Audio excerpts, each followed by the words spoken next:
because of my own journey, that even with the past toxic or draining relationships, all are life lessons, and that you can find joy no matter if others close to you don't.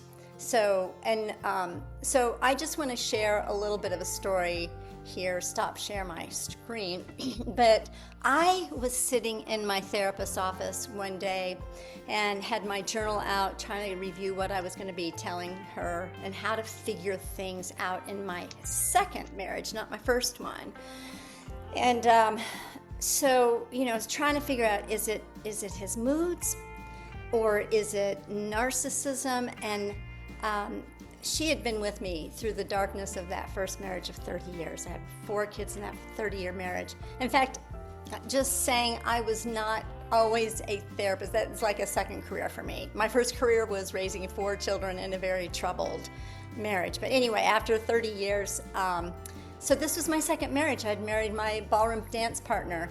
But so I was trying to figure out, okay, are these the dark moods? I'm going to go back to my slides because I got some good slides with this. I'm just saying, because to try to describe it, we met each other through ballroom dancing, and he was a really remarkable man, a mental health advocate. And as a mental health professional, this. We attract those that are needy, right? And that's been the case for me in my personal life. But I'm trying to figure this out because he was remarkable on so many levels. But the last time that I was in her office, he had severe bipolar episodes. Hadn't had one for like 13 years, but just 4.5 years into our marriage of 10 years, he is grossly out of tune with reality. And I didn't see it coming, and so here we, spending time and in inpatient hospitalizations, and he almost died in between 2 hospitalizations in a horrible car accident. So she had been with me through the darkness of that first marriage, and it was like I was stressed. And it was a different marriage, a different darkness, and very different man, very different marriage, but it was pretty bad. Anyway, that's me in Tennessee. There's this Cumberland Plateau, and it looks like I'm hanging on this rock, but behind it is actually a little ledge. Anyway, walking on eggshells, and I thought I knew a whole lot more than I did. Okay, and she said something that I will never forget. She said, "Judy, you have a tremendous amount of stick-to-itiveness and tenacity." And I know that about you in your first marriage, is what she said, because she had been with me. And I was about to kind of sit up straight, and she noticed. But here's the thing. Then she looked at me straight in the eyes, and she said, "That is not a compliment." That made me pause. Because what I thought was the right thing was really I had to step back and see my life so I had to face truth, right? My energy trying to help him recover, right there in my counselor's office. I had to realize it was like being jolted awake from a dream, basically, that my loyalty was actually toxic, and that my insistence on whatever storm came my way, it wasn't the virtue that I thought it was.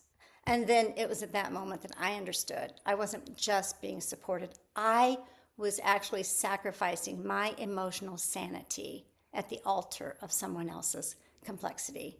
Well, there's more to the story. I had to ask myself, what was I holding on to, and why was I walking on eggshells? But what my life looks like now, I've journaled for many years, took my private writing out into the public. It was a huge shift for me. So I wrote my first book, Beyond Messy Relationships. Therapists who write books write about the intense and dramatic stories of their clients. And for me, I wrote my own intense and dramatic stories. It was a huge turning point, just saying. And it's really like psychotherapy in story form.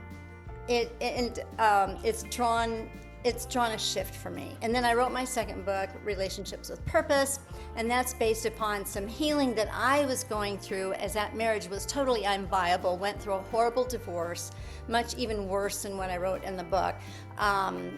Because you read the book and it's the epilogue, we're still together because he recovered to the point of being my biggest cheerleader.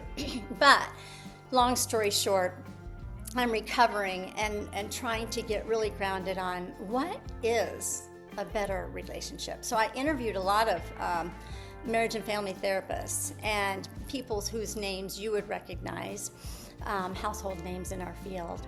So out of that came the book. And then since that time, I began offering retreats. Since COVID, actually, I no longer do therapy in the four walls of my counseling office. So I do retreats and I do therapy outdoors, which is beautiful to be able to do here in Tennessee, Georgia area.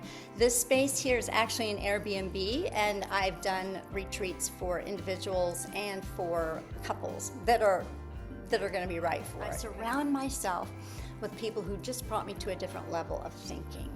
And I invested in myself. I signed up for coaching programs. I needed to bust through some of my thinking that I thought I'd already busted through.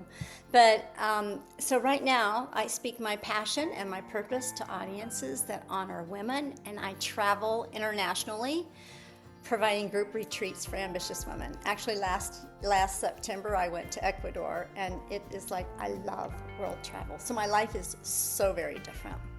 Now, you might be thinking, sure, Judy, that all sounds good, but why are you really teaching this?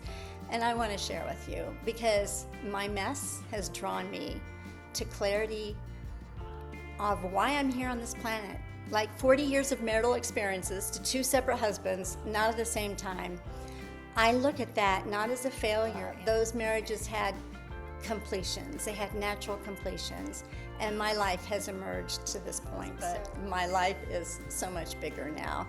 So I'm not alone. I likely heard parts of your story behind the four walls of my counseling office. Yeah, so I can't not teach it. In other words, it's just something I have to do. And then also I just believe, I believe you're a divine invitation. That's actually the subtitle of my book, Divine Invitations to Your Authentic Self.